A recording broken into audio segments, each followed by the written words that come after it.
It's got to clearly depend on how bad the shot Yeah. is, though. Because if you get fouled and knocked unconscious, and then you come back, You're just going to get knocked out. yeah.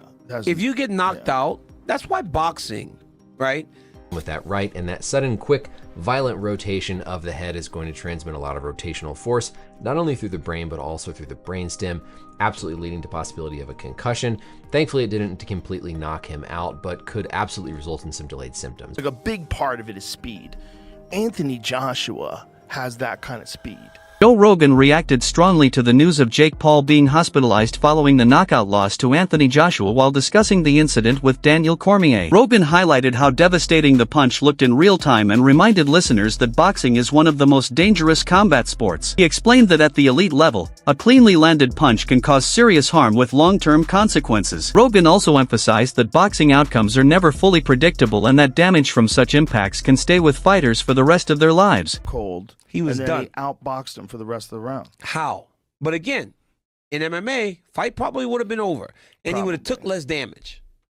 Right, but Sports physician Brian Sutter analyzed the aftermath of the knockout from a medical standpoint, keeping his breakdown calm and clinical. He noted that while the fight result itself was expected by many, the real concern emerged when Jake Paul admitted he feared his jaw might be broken. Sutter explained that a jaw fracture was absolutely possible given how Anthony Joshua's right hand landed flush on the left side of Jake's face. However, he stressed that a concussion was the greater concern. He explained that jaw injuries often become secondary when doctors must first rule out more serious threats involving the brain, neck, or airway. Violent rotation of Jake's head from the punch likely sent powerful rotational forces through the brain and brainstem, increasing concussion risk. Even though Jake was not fully knocked out, Sutter warned that delayed symptoms were still possible. Jake's immediate reaction made it clear he understood the seriousness of what had happened. Outcome that we all expected.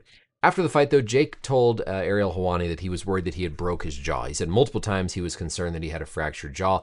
And certainly looking at this knockout punch that Anthony Joshua delivers, it is absolutely a possibility that Jake does in fact have a jaw fracture. I'd honestly be more concerned about a concussion. In fact, with most jaw fractures, the more important thing initially is to look for other injuries to the head, to the neck, to the airway. The jaw fracture potentially being there or not is going to be lower on the list often than whether there's damage to the airway, damage to the head. And so very possible to have a concussion or some residual symptoms from this, as Jake Paul's head is relatively still here. We see AJ comes in with that right, and that sudden, quick, violent rotation of the head is going to transmit a lot of rotational force, not only through the brain, but also through the brainstem, absolutely leading to possibility of a concussion.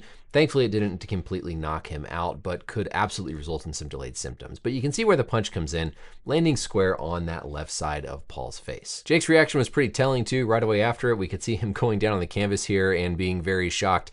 It doesn't look like there's any obvious deformity to the jaw. We won't necessarily always see a deformity to the jaw, but you could tell he clearly had realized that something serious had happened there and feeling the full power of AJ's right. And finally, on this last view, we can see a little bit better the exact location where the punch comes in.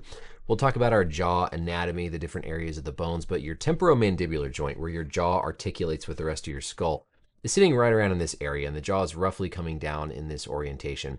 And so where that punch comes in from Joshua is a little bit more kind of flush right in the center. Joe Rogan had warned before the fight that the matchup was unlikely to end well for Jake Paul. He explained that Jake had built his experience against older or retired opponents, but this time he was stepping in with one of the world's elite heavyweight boxers. Rogan cautioned that the gap in skill, power, and experience would be brutal and that such a level difference could quickly become dangerous inside the ring. What do you think about Jake Paul, Anthony Joshua? Boy. Well,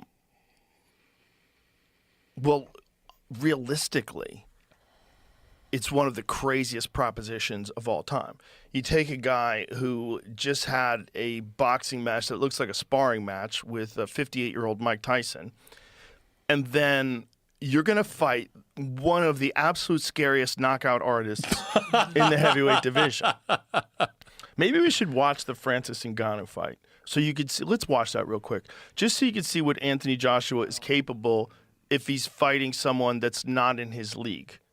Okay, look, Usyk beat him, and he beat him twice, and Andy Ruiz caught him in the first fight and Jake Paul's decision to face Anthony Joshua triggered widespread reaction throughout the boxing community. While some fans praised Jake for his bravery and willingness to face a dangerous opponent, many respected analysts strongly disagreed with that praise. Luke Thomas was one of the most vocal critics of the narrative surrounding the fight. He argued that the reaction was wildly overblown, with people applauding Jake simply for surviving rather than truly competing. Thomas pointed out that Anthony Joshua did not fight at full intensity and appeared to pull several punches intentionally. From his perspective, the bout was not a genuine contest but a controlled situation where an elite heavyweight showed restraint. Thomas stated that Jake's performance failed to show meaningful skill, improvement, or tactical awareness. Instead, he argued that Jake looked overwhelmed for much of the fight, struggled to engage effectively, and never appeared to seriously pursue victory. Match most of what I said when I was watching on the initial broadcast, which is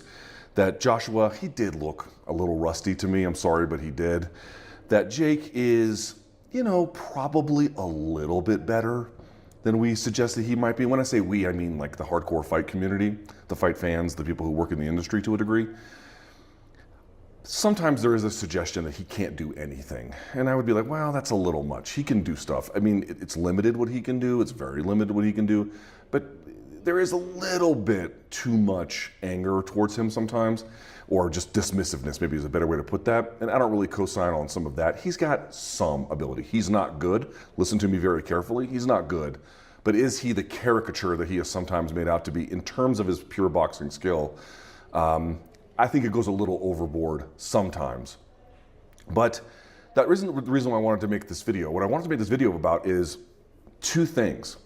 One, after the fight was over, I got on social media and people were like hugely negative about the fight. And I did not think that the fight was good. In fact, I thought the fight was, like most Jake Paul fights, pretty bad, although him surviving kind of feeds into the story of him being perhaps a little bit better than we sometimes think, although I don't really co-sign on that. Let me make the point. The first point is, I think people are overreacting a little bit.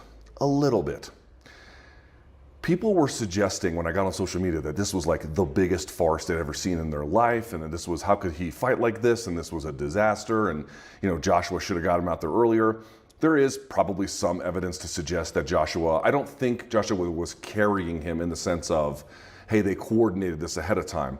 But was Joshua really stepping on the gas? No. Lawrence Wacky examined the situation from another angle but arrived at a similarly critical conclusion. He focused on the inherent danger of boxing and explained that a single mistake can instantly end a fight, regardless of fame or preparation. In his view, Jake Paul stepping into the ring with someone like Anthony Joshua was reckless. Wacky stressed that boxing is unforgiving and that mismatches do not become acceptable simply because they attract attention. He described the decision to take the fight as unnecessary and foolish, pointing out how easily the outcome could have been even worse. Despite the heavy criticism, some commentators acknowledged Jake's willingness to endure punishment and continue fighting. After the bout, reports confirmed that Jake was taken to the hospital with a serious jaw injury. Some viewed this as a sign of toughness, arguing that Jake showed courage by sharing the ring with a fighter of Joshua's caliber. However, even among those voices, the praise stopped short of recognizing Jake as a legitimate professional boxer. The narrative focused on bravery rather than ability. Enduring damage is respected in boxing, but without competitiveness, it does not redefine a fighter's standing. Jake's injury highlighted not only the physical cost of the decision but also renewed concerns about whether such matchups should take place at all. We all know he broke his jaw. We all know we've seen the x-ray. There is a video of the x-ray that he showed us on his Instagram, so that was no AI. And it showed where his jaw had to be reconstructed and, wired, right? So he can't have any hard foods for a while. And again, I think Jake Paul is going to get respect for that, because it's one thing, because we all know about Jake. I think the problem with Jake was he was bullshitting us by giving us fights that we didn't want to see, for one, and for two, wasn't giving us fights most of the time of the people that could beat him. He gave us Tommy Fury, and then Tommy Fury actually beat him, which, whatever. But he did drop Tommy Fury with a left hook, so that was an impressive thing he did against the guy. Can't say the only guy now, because AJ fought him and knocked him out. But Other than that, though, fighting Mike Tyson, Anderson Silva, which Anderson Silva showed that he is still very dangerous and very, very ready at 50 years old. You know what I mean? Like, what he did to Tyron Woodley was classic Anderson Silva. He picked his shots.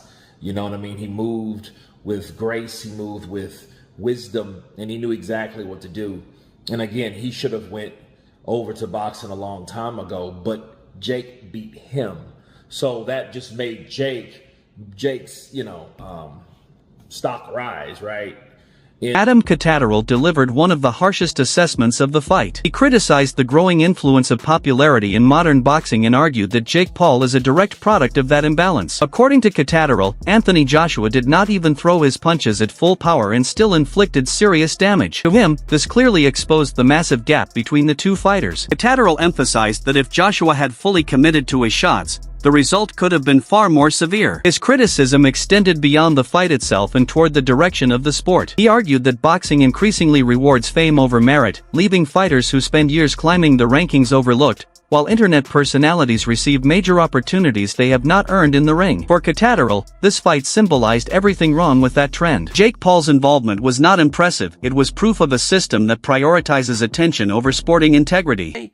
Own credibility, I've got to knock you out, but I've got to try and knock you out where I'm not hurting you as much as what I could if I unleashed. Yeah. And with the punch you said that he landed, it's not his best punch, it's his most powerful punch, right? Yep. And he's shattered his jaw in 2 places, right? So Anthony Joshua gets his 70 million, whatever it is. But I think he's sitting there thinking, thank God for that. Thank God. On a human level, I've come out, all right, I've sort of, not reputation, but I haven't hurt him as bad as what I could have. There should be an awful amount of people breathing a massive sigh of relief. Anybody that put that fight together, athletic commissions, like you said. It wasn't a fight. No, it wasn't at all. Like you said, it was a prize fight. It was an event.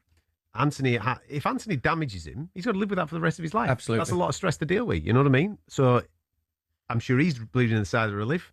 The team that have put him in there, that have negotiated that for him, but the authorities that put that on and commissioned it as a proper boxing match, I've no doubt. Does that go on his...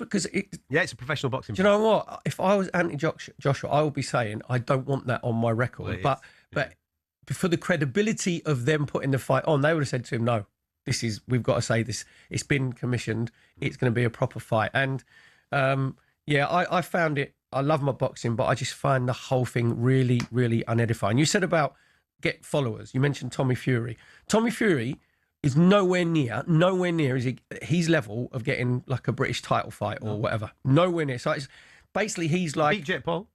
Well, oh yeah, sorry, yeah, beat Jake Paul. But so but what I'm saying is that 100. I stand by that, and I think Tommy would admit that. You know what I mean? To become a British champion is a very prestigious thing to do, and I think he would struggle to do that. But I think when I was reading, he got 5%